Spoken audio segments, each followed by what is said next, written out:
आप सभी का हार्दिक स्वागत है। नमस्कार, मैं Mukesh Joshi, Indian institute of excellence से आप सभी का हार्दिक स्वागत करता हूँ।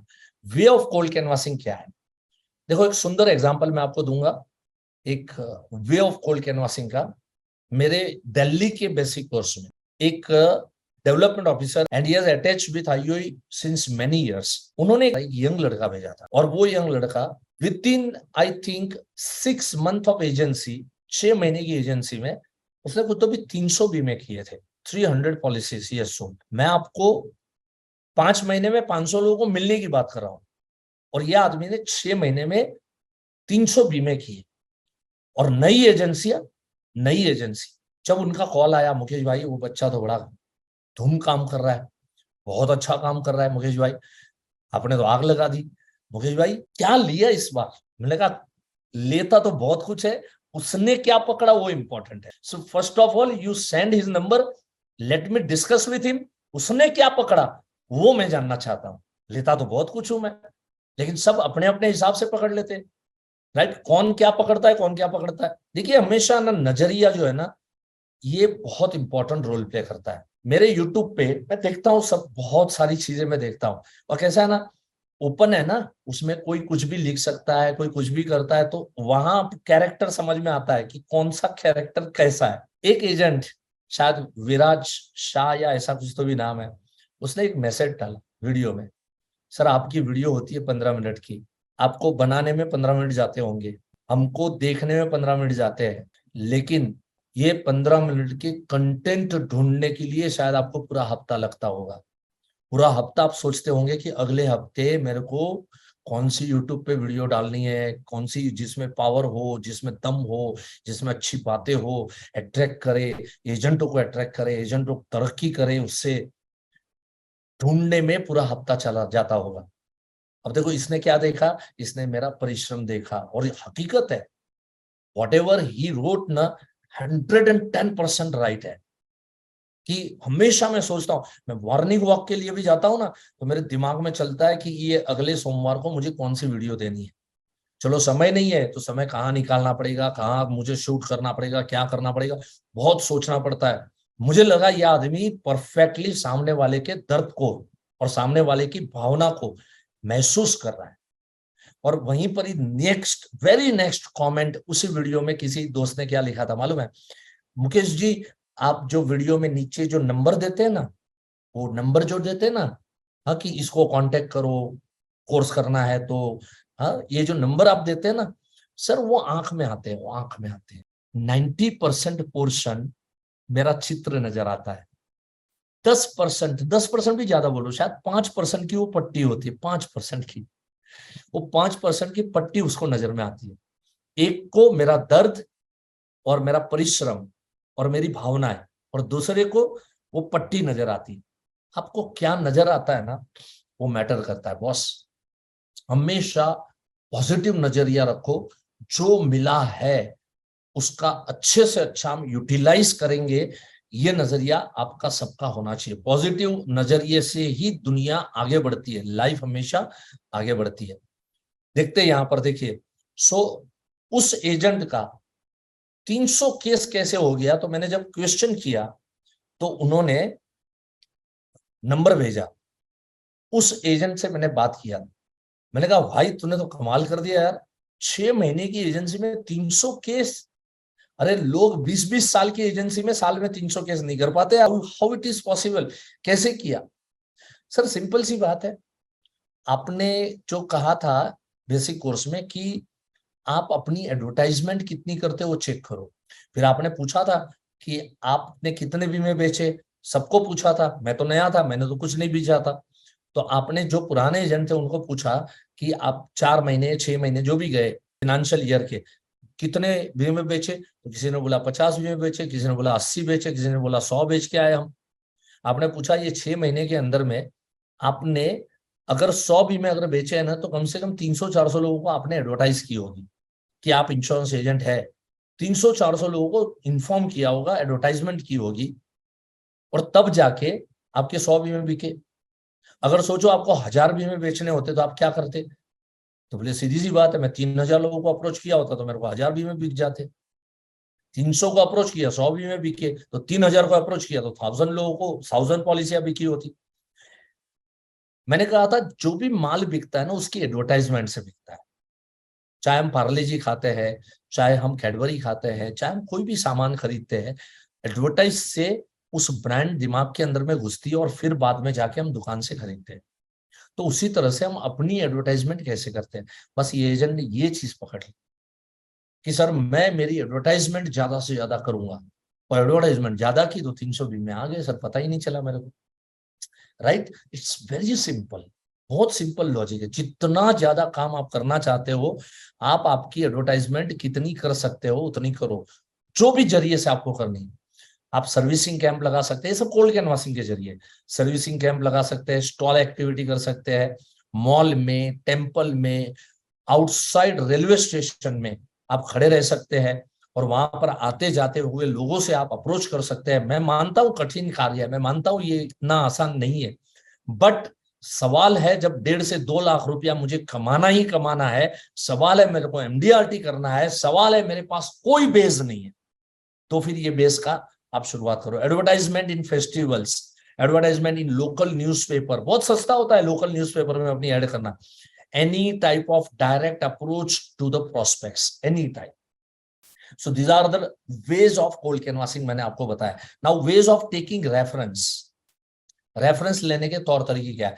Meet your all old policy holders and take the reference. जितने भी ओल्ड पॉलिसी होल्डर हैं उन सबको मिलो और उनसे रेफरेंस लेने की एक कश्मकश करो, एक कह सकते हैं कि एक ईमानदारी के प्रयास करो ये चीज करने के।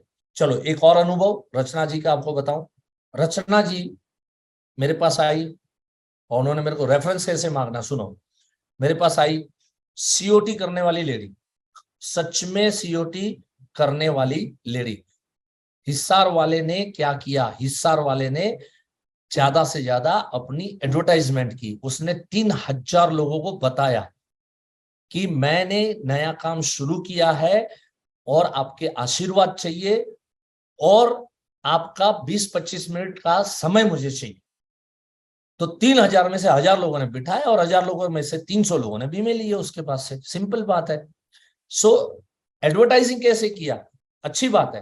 रोज बोले मैं 100 कार्ड लेके निकलता था, 100 कार्ड लेके निकलता था, और ये 100 कार्ड जब तक खत्म ना हो तब तक घर पे नहीं आने का, ये मैंने कसम खाया। समझे आप? अब वो आदमी ने 30 दिन के अंदर में, 30 डेज के अंदर में उसने 3000 कार्ड डिस्ट्रीब्यूट किए थे। 3000 कार्ड ही हैज डिस्ट्रीब्यूटेड। आपने छपाए कितने मेरे भाई? छपाए कितने? मैं बताऊं कितने छपाए? 1000। और 1000 भी क्यों छपाए? आप छपाने गए थे 500, लेकिन वो प्रिंटर ने तुमको बोला 500 छपा, 1000 छपा, प्राइस सेम रहेगा, तो आपने बोला चल 1000 ही छाप ले जा।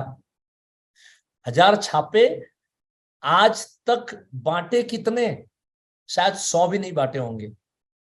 अगर आप कम काम करने वाले हैं तो मैं बता रहा हूं, राइट। अगर अच्छा काम करने वाले हैं तो आपने पूरे के पूरे 1000 बांट दिए होंगे। ये आदमी ने 30 दिन में 3000 कार्ड बांटे। बॉस 320 में नहीं बिकेंगे?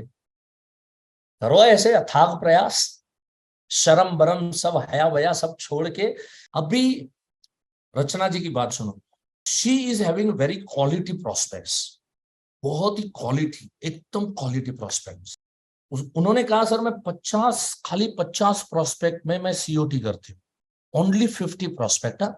सर अब समझ में नहीं आता, अब आगे कैसे करेंगे, आगे कैसे करेंगे समझ में नहीं आता, क्योंकि ये 50 प्रोस्पेक्ट्स है ना सर, अभी बीमा ले लेके पक गए। अब अगर मैं चाहती भी हूं ना उनकी कैबिन में भी घुसी ना, तो ये खड़े हो जाते, रचना अब नहीं, अब नहीं बाबा, बस हो गया, अब नहीं, बहुत हो गया, बहुत हो गया। सर ऐसे पक गए बेचारे, क्या करूं समझ में नहीं आता।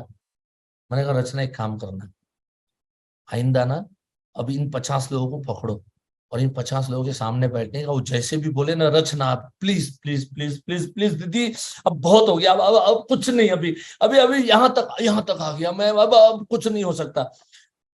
रचना जाके पार्टी को, उस पार्टी को जो ऐसे बोले ना, उस पार्टी को ऐसे बोलने का, भैया आज के बाद अगले 3 साल तक मैं बीमा लेने आपके पास नहीं आऊंगी। Oh, really? आज भी बात नहीं करूंगा, बीमे की कोई बात नहीं करूंगी और अगले 3 साल तक आपके पास नहीं आऊंगी। सिर्फ आपको एक काम करना है, मुझे सिर्फ 20 लोगों का नाम और मोबाइल नंबर दे दो जिनके पास मैं जाऊं। मुझे किसके पास जाना अगर मिल गया तो मैं आपके पास क्यों आऊंगी? मैं तो अगले 3 साल तक मैं आपके पास नहीं आऊंगी। मैंने कहा 50 लोगों से ऐसे 20-20 नाम ले लिया ना, बहुत हो गया, क्वालिटी नाम आएंगे, बहुत हो गया। तुम्हें और कोई ज्यादा, तुम्हें 1000-2000 नाम की तुम्हें जरूरत भी नहीं है, because you work in a quality people. इतना उनको अच्छा लगा, बोले सर अब मजा आ रहा है। अब ना वो पार्टी को ऐसा लगता है कि मैं अगर 20 नाम दे दिया तो रचना कम से कम 3 साल तक नए बीमे के लिए मेरे पास नहीं आएगी। तरीके हैं, अपने अपने तरीके हैं, अपने अपने तरीके से काम करो, अपने अपने प्रोस्पेक्ट कैसे। देखो मैं इस ढंग से इसलिए बोल रहा हूं कि इतनी क्वालिटी लोगों में ये अच्छा काम निकाल के ला रही है, इसका मतलब इसके रिलेशंस अच्छे हैं पार्टियों से, और रिलेशंस अच्छे तो आराम से जो है वो अच्छा प्रेफरेंस पार्टियां आराम से आस्ते आस्ते दे देगी। एक एजेंट का और अनुभव सुनो, रास्ते ढूंढ लेने अपने को। एक एजेंट मेरे पास आया, सूरत का एजेंट था। सर कर्जे में डूबा हूं, हालत बहुत खराब है। फोन ऑन रखा तो फोन के ऊपर फोन और गालियां और धमकियां और कुछ नहीं सुनने को मिलता। सर घर से बाहर कदम नहीं रख सकता मैं, ऐसे हालत में फंसा हूं मैं। सीएम क्लब मेंबर एजेंट था एलआईसी का, बट क्या है कुछ कुछ धंधे में भटकते हैं, कहीं कुछ चले जाते हैं, कहीं कुछ नुकसान करते हैं। कर लिया उसने कहीं पे नुकसान। सर कैसे बाहर आना समझ में नहीं आता। मेरे क्लास में आया था, मैंने उसको कहा आप सबसे पहले तो फोन ऑन कर दो और सबके फोन आने दो, और जिसके भी फोन आए उनको कहो तुम्हारे पैसे ईमानदारी से मैं वापस लौटाऊंगा, पाई पाई तुम्हारा वापस लौटाऊंगा, सिर्फ तुम्हें एक काम करना है, मुझे रेफरेंस देना है। तुम मुझे जिसके पास भेजोगे, अपॉइंटमेंट लेके दोगे और तुम बोलोगे गौतम भाई के पास जाओ, मैंने गौतम से बात करके रखा है कि मेरा एक दोस्त इंश्योरेंस एजेंट है, तुम्हारे पास में आएगा। तुम जाओ उसके पास बैठो, उसको पॉलिसी बेचो और पार्टी को बोलो कि गौतम भाई ने पॉलिसी अगर ले लिया तो उससे मैं जितना भी पैसा कमाया सब पैसा मैं तुम्हें दे दूंगा, मैं 1 रुपया, मेरा खर्चा भी मैं मेरे पास में नहीं रखूंगा। इस तरह से कर्जा भी चुका दोगे और इस तरह से लोगों का रेफरेंस लेके सपोर्ट भी मांग लोगे। सर ये ऐसा आइडिया क्यों नहीं आया? उसके कुछ दिनों के बाद फोन आया, बोले सर मजा आ रहा है, लोग रेफरेंस दे रहे हैं और जो रेफरेंस नहीं दे रहे हैं वो भी फोन ही नहीं करते, क्योंकि उसको मालूम है मैं फोन करूंगा कि मैं सीधा रेफरेंस मांग लूंगा। तरीके ढूंढो, अपने अपने तौर तरीके ढूंढो, तो रेफरेंस मांगने के भी डिफरेंट डिफरेंट तौर तरीके आजमाए जा सकते हैं, right. After every sale must ask for the reference. हर सेल के बाद रेफरेंस जरूर मांगो। Every 3 years try to convert your customer into client. हर 3 साल में, मैंने बोला ना, देखो रचना की बात याद करो, मैंने ये नहीं बोला कि अब जिंदगी में नहीं आऊंगी, क्या बोला कि मैं आऊंगी लेकिन 3 साल के बाद आऊंगी। इसका मतलब हर 3 साल में हमारे पॉलिसी होल्डर को हमने रिवाइज करना चाहिए। हर पॉलिसी होल्डर को 3 साल में एक बार उसके सामने बैठ के नया रिवीजन करना जरूरी है कि सर 3 साल पहले आया तब इतनी सैलरी थी, अब आपकी इतनी सैलरी होगी, आपकी इनकम इतनी बढ़ गई, लेकिन अभी भी आपकी प्लानिंग लाइफ इंश्योरेंस की और रिटायरमेंट की प्लानिंग कौन सी चल रही है? सर आपकी प्लानिंग 3 साल पहले की इनकम वाली चल रही है, ऐसे नहीं चलेगा सर। इस तरीके से आपने उसके पास से डिस्कशन करना है, राइट, और बात करना है। अक्टूबर, नवंबर और दिसंबर, ये 3 महीने इतने क्रुशियल होते हैं कि इंश्योरेंस एजेंट के लिए, कि अगर ये 3 महीने में अच्छा काम करने का एक प्रॉपर गाइडेंस अगर मिल जाए तो कोई भी एजेंट, भले उसने अब तक कुछ भी काम ना किया हो, लेकिन फिर भी वो एमडीआरटी कर सकता है। 1 अक्टूबर 2023 को मैं आप लोगों के बीच में वाराणसी में, आपके शहर में मैं आने जा रहा हूं। और दोस्तों पूरा दिन हम लोग बात करेंगे 3 महीने के क्या स्ट्रेटेजी बनाए कि हम एमडीआरटी कर सकते हैं, किस तरह के प्रेजेंटेशंस दिए जाए, किस तरह से पार्टियों से बात किया जाए, पार्टियों को कहां से ढूंढा जाए, ये सारी बातें लेके आपके बीच में मैं उपस्थित होने वाला हूं। जल्द से जल्द अपना रजिस्ट्रेशन बुक करा दीजिए, क्योंकि भारी मात्रा में लोग आ रहे हैं। वाराणसी के आजू बाजू से भी बहुत सारे दूर दूर के प्रांत से भी लोग वहां पर पहुंच रहे हैं। कहीं ऐसा ना हो कि जगह ना मिल जाए। आर के ग्रांड होटल के अंदर में इंतजार आपका करूंगा। थैंक यू सो मच दोस्तों, नमस्कार।